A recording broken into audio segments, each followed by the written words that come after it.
जयंती मंगला काली भद्रकाली कपालिनी दुर्गा क्षमा शिवा धात्री स्वाहा स्वधा नमोस्तुते। सर्वमंगल मांगले शिवे सर्वार्थ साधिके शरणे त्र्यंबके गौरी नारायणी नमोस्तुते। जय माता दी भक्तों, आप सभी का स्वागत है भक्ति चैनल कृष्णा डिवोशन पर।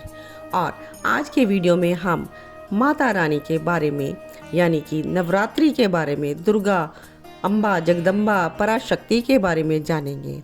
तो आइए आज का वीडियो स्टार्ट करते हैं। वीडियो को स्टार्ट से अंत तक ज़रूर देखें और जो न्यू व्यूअर्स हैं वो चैनल को सब्सक्राइब ज़रूर कर दें। आपको चैनल एक ही बार सब्सक्राइब करना है तो सब्सक्राइब का बटन ज़रूर प्रेस कर दीजिए। या देवी सर्वभूतेषु शक्तिरूपेण संस्थिता नमस्तस्या नमस्तस्या नमस्तस्या नमो नमः। जय माता दी भक्तों। तो आइए हम स्टार्ट करते हैं आज का वीडियो, नवरात्रि स्पेशल वीडियो। तो चैत्र के नवरात्र आप जानते ही हैं, जैसा कि शुभ आरंभ 22 मार्च से हो चुका है और माता रानी पंचक में पधारेंगी पृथ्वी पर। लेकिन आदिशक्ति जगदम्बा की पूजा में पंचक का कोई भी असर नहीं होता। तो घट स्थापना जो है वो तो सुबह 6:29 से लेकर 7:39 के शुभ मुहूर्त में ही होगी। चैत्र नवरात्रि में देवी दुर्गा नाव की सवारी करके पधारेंगी, जो कि बहुत ही शुभ माना गया है और उनके जाने पर उनका वाहन डोली रहेगा। इस साल चैत्र नवरात्रि के पहले दिन तो बेहद ही शुभ ब्रह्म और शुक्र योग का संयोग भी बन रहा है और इसमें माता की पूजा का दुगना फल प्राप्त होता है। वहीं इस साल देवी पूरे 9 दिन तक धरती में भक्तों के बीच में रहेंगी और 9 दिन की नवरात्रि का जो महत्व है वो बहुत ही अत्यधिक है। माता को प्रसन्न करना चाहिए इन दिनों में और बहुत तरह से आपको देवी को प्रसन्न करने के लिए उनकी पूजा अर्चना करनी चाहिए। नवरात्र शब्द यह 2 शब्दों से मिलकर बना है, नव और रात्रि, यानी कि नवरात्रि। रात्रि शब्द सिद्धि का प्रतीक माना जाता है। शक्ति और शिव की उपासना के लिए ऋषि मुनियों ने भी दिन की अपेक्षा रात्रि को ज़्यादा महत्व दिया है और पुराणों के अनुसार रात्रि में कई तरह के अवरोध खत्म हो जाते हैं, यानी कि रात्रि का समय शांत रहता है। इसमें ईश्वर से संपर्क करके हम साधना कर सकते हैं। यह दिन के बजाय रात्रि में ज़्यादा प्रभावशाली है। इन 9 रातों में देवी के 9 रूप की आराधना से साधक अलग अलग प्रकार की सिद्धियां प्राप्त कर सकते हैं। वहीं अगर हम समझें तो रात्रि आराधना का दूसरा पक्ष ये है कि मनुष्य जीवन के 3 पहलू हैं, शरीर, मन और आत्मा, भौतिक, मानसिक और आध्यात्मिक। ये तीनों के इर्द गिर्द ही मनुष्य की समस्याएं घिरी रहती हैं और इन समस्याओं से छुटकारा दिलाती है रात्रि। रात्रि या रात आप दुखों से मुक्त कर सकते हैं अपने आप को और जीवन में सुख ला सकते हैं। तो कैसी भी परिस्थिति हो, आपको रात में ही आराम मिलता है सबको। रात की गोद में जाकर आप जब स्वप्न लेते हैं, सो जाते हैं, सुख की नींद लेते हैं, सुख दुख को आप किनारे रखकर सो जाते हैं, तब आपका शरीर बिल्कुल ही स्वच्छ और प्रसन्न और थकावट से रहित हो जाता है। तो इसी प्रकार नवरात्रि के 9 रातों में साधना, ध्यान, व्रत, संयम, नियम, यज्ञ, तंत्र, त्राटक, योग आदि करने से महत्वपूर्ण क्रियाएं जागृत हो जाती हैं। तो देवी के लिए यह सब कर सकते हैं आप और देवी को प्रसन्न कर सकते हैं और सभी प्रकार की जो समस्याएं हैं आपके जीवन में उनसे आप छुटकारा प्राप्त कर सकते हैं। वीडियो में हम आगे जानेंगे चैत्र नवरात्रि की तिथियों के बारे में, लेकिन उससे पहले हम अपने राधा श्याम सुंदर, अपने प्रीतम गोविंद श्री राधा रानी सरकार की आराधना कर लेते हैं।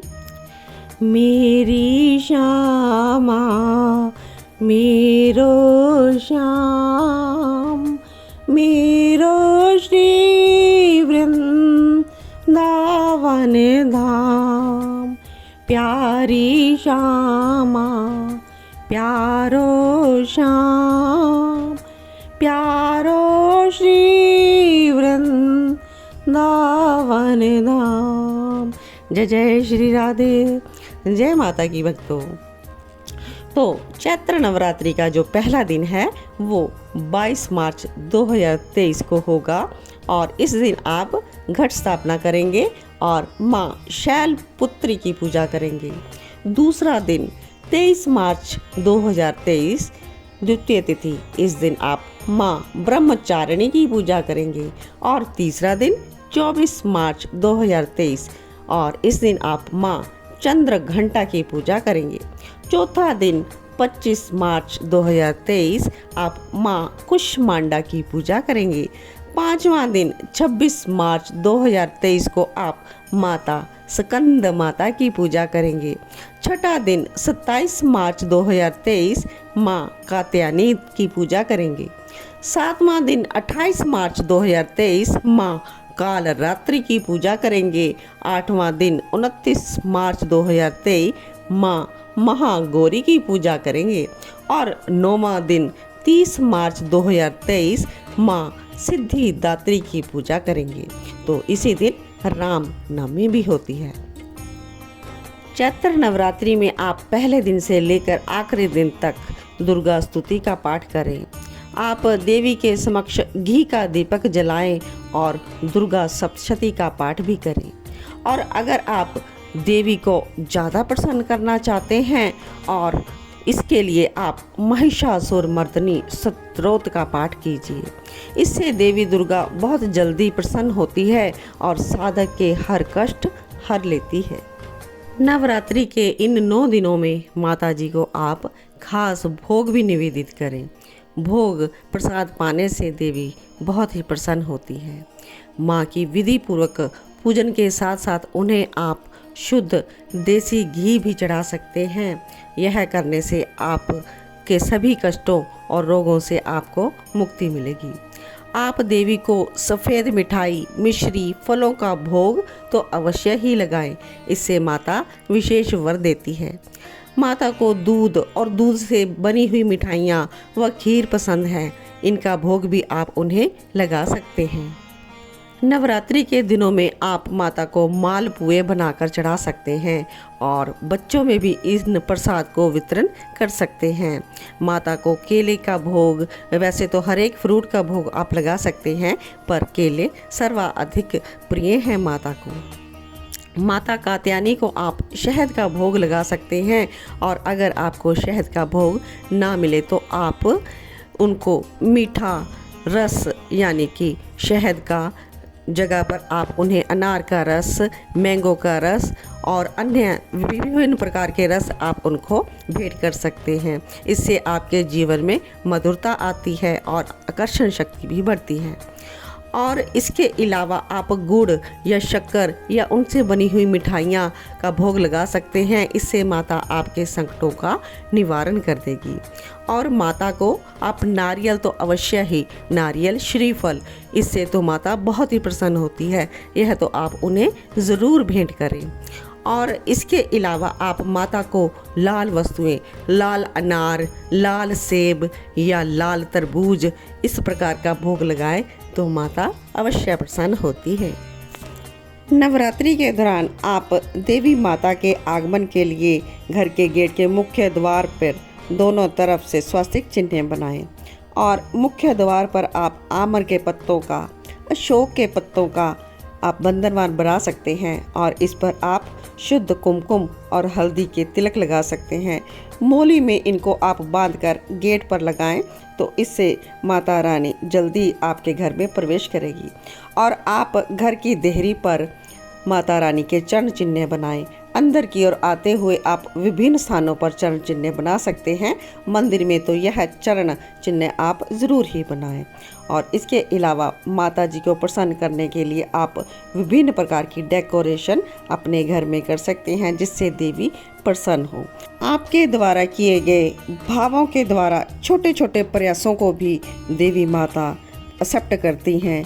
आपके द्वारा कोई भी किया गया कार्य उनको कबूल हो जाता है तो देवी के लिए आप अपने राधा श्याम सुंदर के प्रसन्नता के लिए, अपने गोविंद के लिए, क्योंकि जो हमारी देवी महारानी है यह गोविंद जी की भी दासी हैं, तो हमें श्री गोविंद को प्रसन्न करने के लिए देवी की आराधना करनी चाहिए। अगर देवी प्रसन्न हो जाती हैं तो हमारे गोविंद अपने आप ही प्रसन्न हो जाते हैं। हमारी राधा रानी की अंश ही है ये देवी महारानी।